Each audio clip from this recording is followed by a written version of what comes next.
Dear Dan, I'm not even sure if this is something you can use on its own or if it's better thrown into a collection of stories, but honestly, you just couldn't make this stuff up.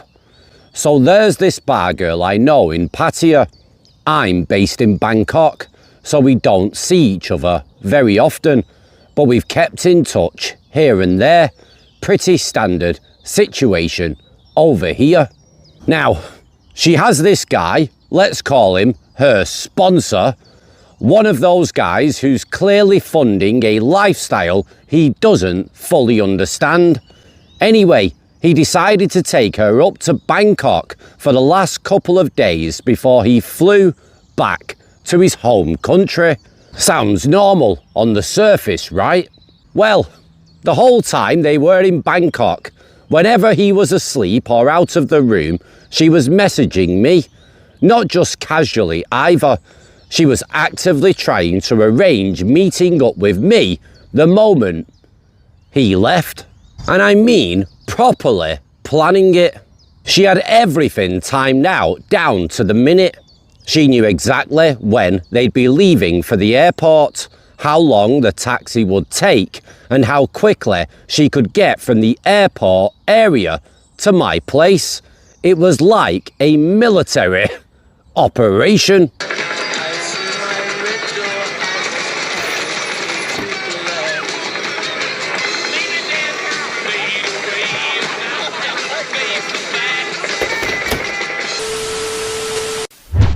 Now, at one point, she even tried to convince him to pay for an extra night at the hotel.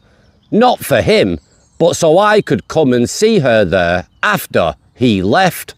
Luckily for his wallet, he said no to that. Still, the fact that she even asked is unbelievable. In the end, nothing actually happened. We didn't meet up. I was busy, and honestly, I couldn't be bothered getting dragged in to the situation. Sometimes it's just easier to stay out of the madness. But here is where it gets ridiculous. So later on, I'm scrolling through Facebook and I see a picture that she posted. It's her and this guy sitting together in the taxi on the way to the airport.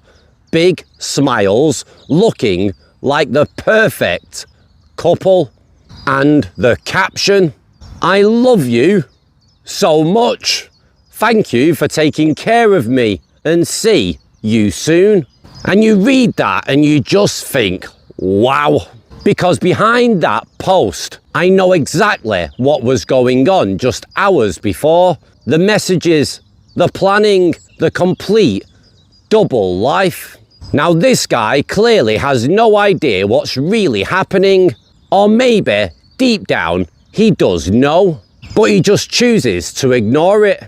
Because let's be honest, some of these guys are playing in a league they don't belong in. It's just like stepping up to the plate in the major leagues and not being able to hit the easiest pitch back home. If you know, you know.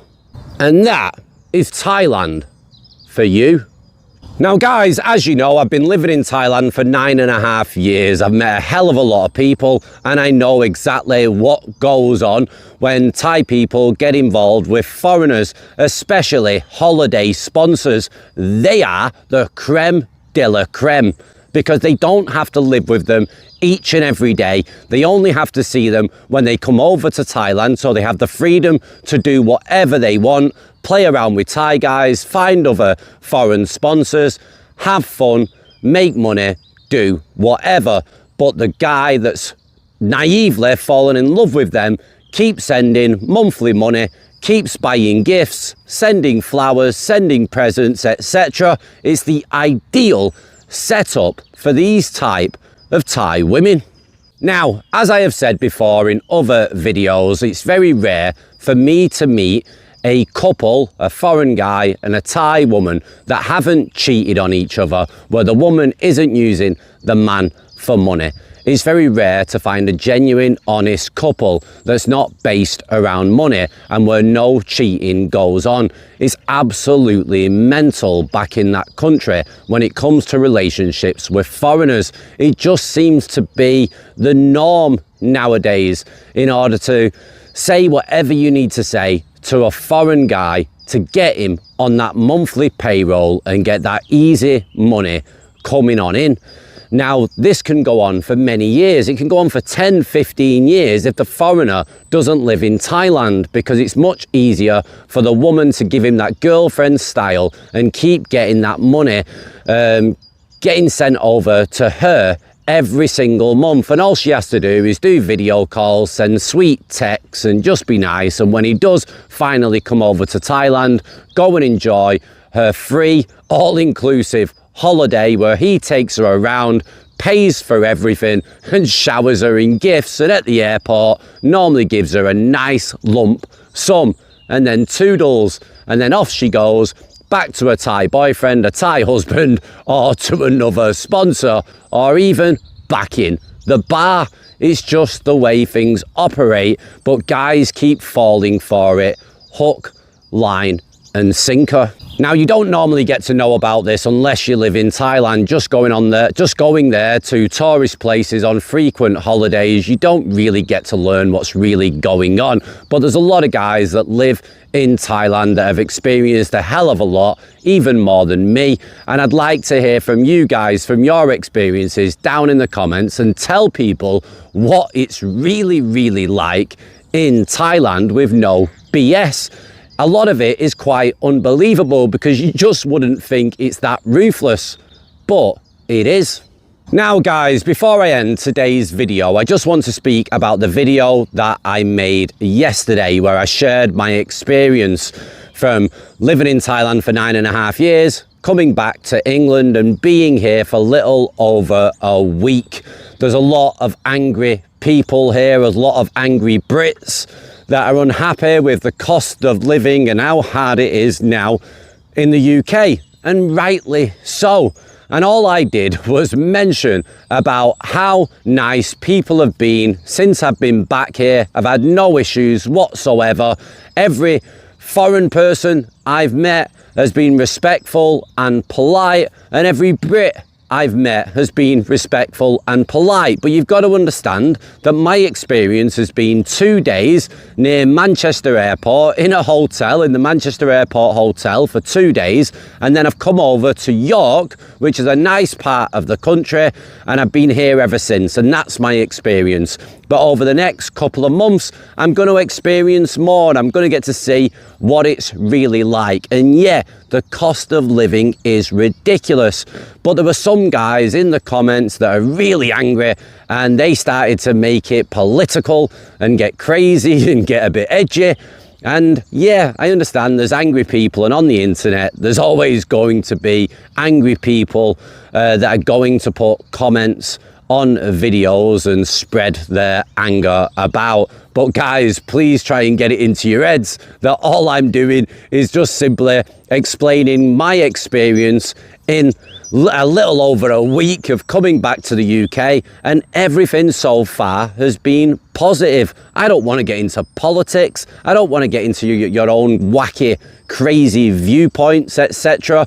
All I was doing was explaining my experience, and that is it. So please chill out, guys. Try to be more positive and your lives will get better. That's the way that it is. If you're constantly being negative and you're constantly spreading hate, then guess what?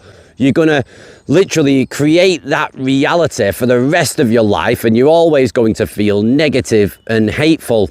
That seems to be how life works. So guys, just do the best that you can and be happy the best as you can. Now also, in yesterday's video, I forgot to tell you about the job that I got offered. It was basically booking appointments for field sales reps to go out to business owners, etc. And I was offered a job doing that, a phone, a laptop, and if I wanted to do field sales, I could have a company car, etc. But ideally, I want to be able to work from home, so I would rather just make appointments and generate my money that way. It comes with a basic and commission. I need to sort out and finalize everything. So I've texted the business owner to find out some more information, and then I will basically state if I'm willing to do the job or not, which I am, because there's not that much to go off. And if I do go back to Thailand, I can take that with me and I can keep doing it. I can still make calls from Thailand. I can still use the internet, etc. I can still make appointments, so I can do it from anywhere in the world. And ideally, I need to make the money online. And if I do bring my son over here to England, I want to be at home so I can literally get him from school, make his dinner, do his homework, etc., and then get on and do some more work. So yeah, really, I need to make sure that I'm doing everything via a computer and via a phone, ideally, but we can't always pick and choose. But that's what I'm hoping for. And if this job comes off, then I have the perfect job for that kind of lifestyle. Also, another thing, I've had a few emails, and in the comments, people have asked about universal credit, signing on over here in Thailand after you've been away from the country for several years. I should have an appointment to go and see them. I don't think I'm going to claim, guys, but I want to go down there to get information, to hear what they have to say, so I can let you guys know about it. So if you're looking to come back to your own home country, or back to England at least, and you want to know if you can claim after being out of the country for several years, what's the score, what goes on, I'll be able to tell you firsthand when I go and see them. But guys, I don't think I'm going to claim. Actually, I'm not going to claim. I'm just going to go down there to get information. I want to work. I want to stay busy. And I'm not the type of guy that wants to sit at home and twiddle his fingers doing absolutely nothing. I mean, it's early in the morning here in the UK. I've come out to this field. There's a nature reserve just over there. And it's peaceful, it's quiet, there's no people. I like it. It reminds me of Thailand when I used to go to the local lake, because it's super quiet and nice. The sun's even out, which is great. We should have a good few days. And yeah, I make this video, I go back, I edit, I have some breakfast, and then I get on with other things that I can do, like applying for jobs, sorting my CV out, etc. Anything that's productive, guys, because otherwise it gets really boring. And I don't want to be getting into politics and researching about how crazy the country is or the world is, because that's not going to add any kind of value to my life. And it's just going to make me feel resentful and hateful. And who the hell wants that? Life's hard enough as it is. So guys, enjoy your bank holiday Monday. Be safe, be well. And if you have your own story that you want to share on the channel, get your email sent in to thaitalkwithdan@gmail.com and we'll share it on the channel. Thanks for watching. Take it easy and ciao for now. Bye-bye.